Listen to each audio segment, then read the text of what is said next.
Pernah gak sih rasanya udah berjuang keras, tapi sekarang malah pengen nyerah? Pernah gak ngerasa kalah, tapi bukan sama orang lain, melainkan sama diri sendiri? Kalau iya, selamat, kamu gak sendirian.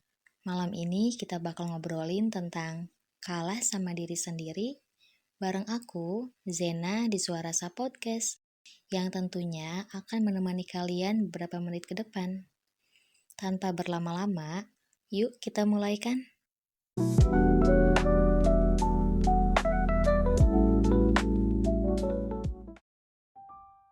Hai semuanya, apa kabar?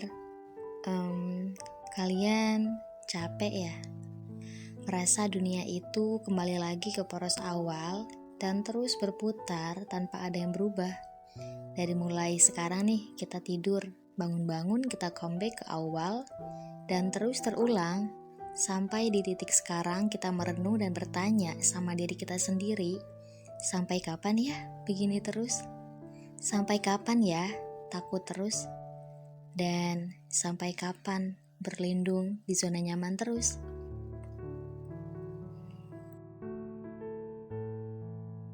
Kalah sama diri sendiri itu bukan sekedar gagal ya, tapi lebih ke kita yang tahu harusnya gimana, tapi tetap memilih nggak melakukannya. Contoh paling simpelnya gini, kamu tahu kalau harus bangun pagi biar nggak telat, tapi tetap aja scroll HP sampai jam 2 pagi. Atau kamu tahu kalau harus mulai nulis, tapi malah rebahan sambil bilang, besok aja deh. Pernah kan kayak gitu? Dan lucunya yang bikin kita kalah itu bukan orang lain, bukan keadaan, tapi diri kita sendiri. Pikiran kita, kebiasaan kita, dan excuse yang kita buat sendiri, kadang rasanya nyebelin banget. Tapi ya gimana?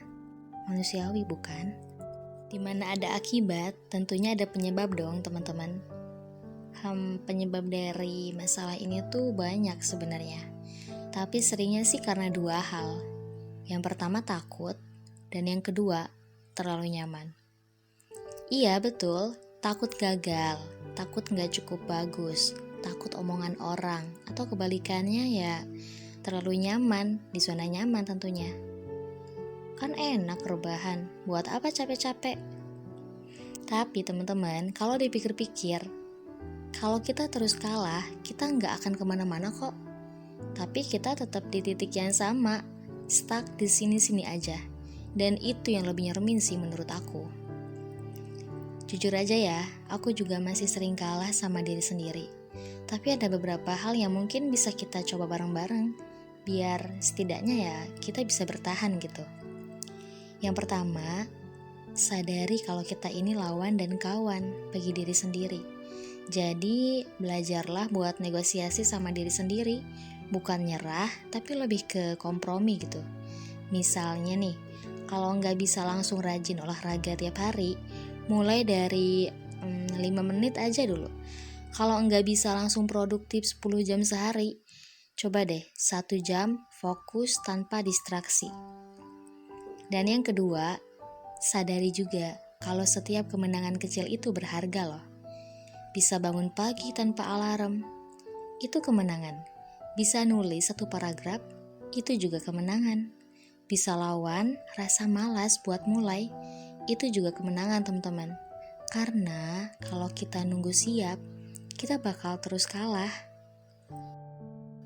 Ketiga, maafin diri sendiri. Kadang kita terlalu keras sama diri sendiri, betul gak? Sampai lupa kalau kita tuh manusia. Kita tuh bukan robot teman-teman, jadi kalah itu wajar. Yang penting besok kita coba lagi. Jangan sampai satu kekalahan kecil bikin kita berhenti berjuang. Berbicara tentang kalah itu wajar, aku mau cerita deh sama kalian. Gak apa-apa ya? Faktanya sampai detik ini aku masih trauma dengan yang namanya kekalahan. Aku tahu yang kalah di event puisi semester kemarin itu banyak. Dan bukan 1 atau 2 kali aku mengalami itu, melainkan 4 kali lebih. dan kebanyakan event online.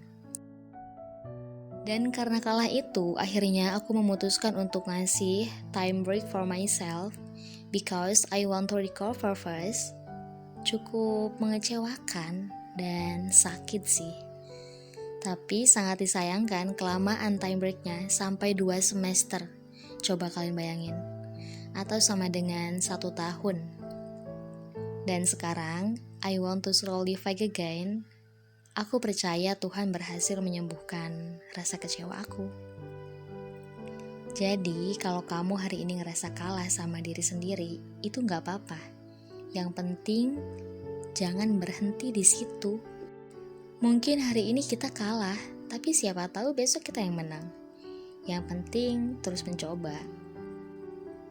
Harapan aku, semoga dengan adanya cerita ini, dengan adanya podcast ini, kalian bisa lebih open-minded, bisa lebih membuka pikiran kalian bahwa kekalahan itu adalah hal yang harus diwajarkan karena kekalahan juga merupakan proses yang penting tentunya teman-teman.